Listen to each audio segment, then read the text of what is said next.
After the Second World War, Germany was divided. Yeah, in East and West, right? Well, there is more to it. In this video, we're gonna talk about how Germany was divided after the Second World War. And did you know that there were already plans to carve up Germany in 1941? Stay tuned!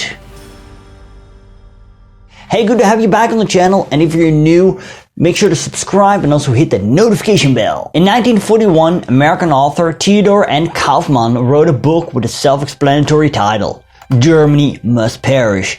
He came up with an idea that Germany should be carved up by its neighbors. Yep, and also Luxembourg had to perish. Don't know why. Then there was the Morgenthau Plan from 1944, which was drafted by Henry Morgenthau Jr., the US Secretary of Treasury. It would oversee the partition of Germany in two independent states, South Germany and North Germany.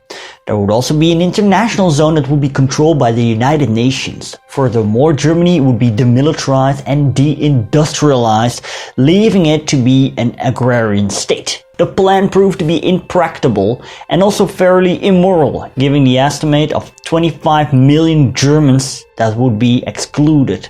If you want to know more about this plan in detail, check the link in the description. So here you see a map of the plan that was actually carried out. Let's start discussing these territories first. These were the territories Germany lost. The whole province of East Prussia was eradicated. Deciding to carve up Germany's easternmost province dated from before the Trianon Conference.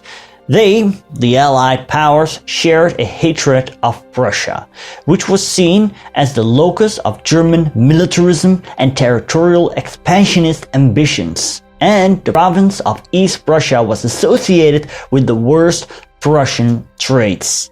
The Allies viewed the elimination of this easternmost German province as a necessary step to reduce the risk of another war.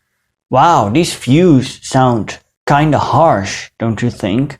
Well, as soon as it became clear that Germany was waging a barbaric war of total annihilation with enormous atrocities, it became clear that an unconditional surrender had to follow, that Germany had to be neutralized. The plans for carving up East Prussia were developed as the conferences passed by. During the final conference of Potsdam, which took place in the summer of 1945, after the end of the Second World War in Europe, the fate of East Prussia was sealed.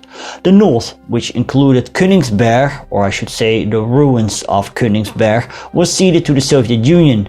The southern part became part of a new Poland. Furthermore, Poland lost its eastern territories from before the Second World War that were now permanently annexed by the Soviet Union. The German eastern border would be at the Oder-Neisse line, although with an exception in the north. The German city of Stettin would become Szczecin, Breslau would become Wrocław. By the way, the Netherlands and Belgium also had ambitious annexation plans, but these weren't carried out, although we Dutch people, we got a village of Elton. So what happened with the Germans that were living in these eastern territories that were now allocated to the USSR or Poland? Did these people become Soviet or Polish citizens? No, these people were expelled across the new German borders. Do notice that this also happened with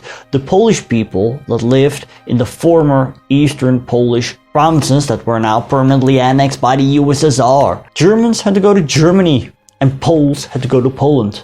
It was a policy of ethnic homogenization that was initiated by Joseph Stalin. You know, Stalin was a ruthless leader. He was an evil man. But I think, when I ponder on it, that these policies of ethnic homogenization led to a lasting peace in Europe.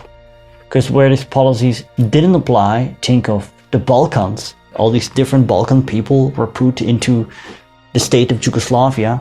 That led to brutal wars in the 1990s. But was there ever a revenge war between Poland and Germany? No. Was there ever another war between Ukraine and Poland over Western Ukraine, for example, with Lviv, in Polish Lvov, which many still consider a Polish city, cultural wise and historical also? No. So these policies were very brutal because, they had to be carried out orderly and humane. That didn't happen. And many Germans and Poles also, they died en route when they were being forcefully deported to the new borders. So these Germans were allocated to the territory that remained Germany, or I should rather say zones of occupation. First there was the Soviet zone of occupation in the east. The Soviets had around 40% of the German territory occupied, which was reduced to 28% after the transfer to Poland I just mentioned.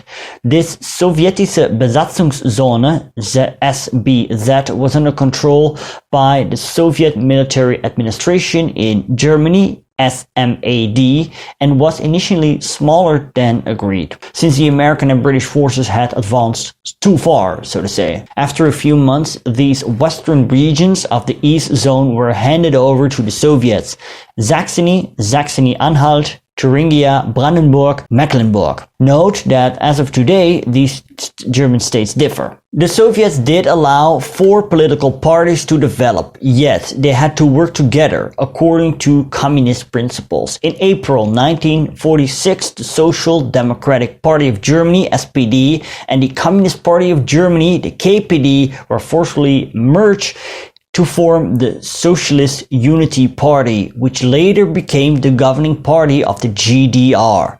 Those who were opposed to this were arrested, jailed, or sent to labor camps. The Soviet Secret Service, the NKVD, had set up special concentration camps.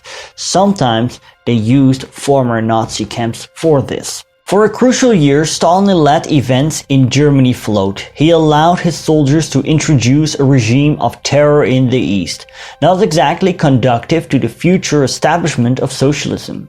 He seemed more preoccupied with looting what could be of use to the Soviets than with establishing order in his occupation zone. If the Soviet zone, after the initial chaos, for a while seemed to work better than the West, this was due not so much to Stalin as to Red Army administrators and the German communists who had come back with them. They were more than ready to take over the centralized planning systems that had existed in Nazi Germany and to rely on them in order to get basic infrastructure and production going wherever possible. After a while, former Nazi officials at the lower level, those the Soviets decided not to put on trial, also found it remarkably easy to collaborate.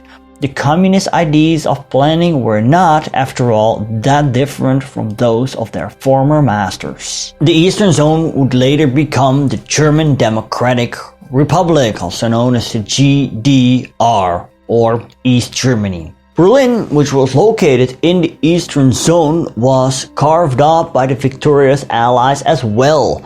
The eastern part was controlled by the Soviets, and then there were 3 western parts, one controlled by the Americans, one by the British, one by the French. Berlin became a focal point of the Cold War, first with the Berlin blockade and later with the Berlin Wall. The American zone consisted of the South German provinces of Bavaria, Baden, Hesse, and parts of Württemberg. Bremen and Bremerhaven were in the British zone but were given to the United States, so the Americans had a port. Where the Americans in the beginning had a policy of distrust towards the Germans, this later changed into seeing the Germans as an ally against the USSR. Together with the British and the French zones, this zone became part of the Federal Republic of Germany, also known as West Germany. The British zone of occupation consisted of North Rhine-Westphalia, Lower Saxony, Schleswig-Holstein, and Hamburg.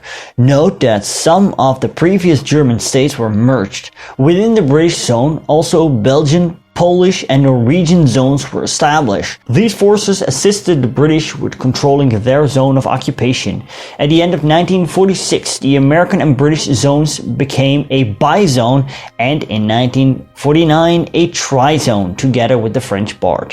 In 1948, a new currency was introduced, the D-mark. This paved the way to the blockade of Berlin, which I mentioned earlier. Let's take a look at the French zone of occupation. Well, at first, the French weren't allowed to occupy Germany. Yet, the French army also helped with the conquest of the west of the country. Therefore, they gained control of two barely contiguous areas, Rhineland-Pfalz, South Baden and Württemberg-Hohenzollern. And the French, they were assisted by no other than Luxembourg. Exactly.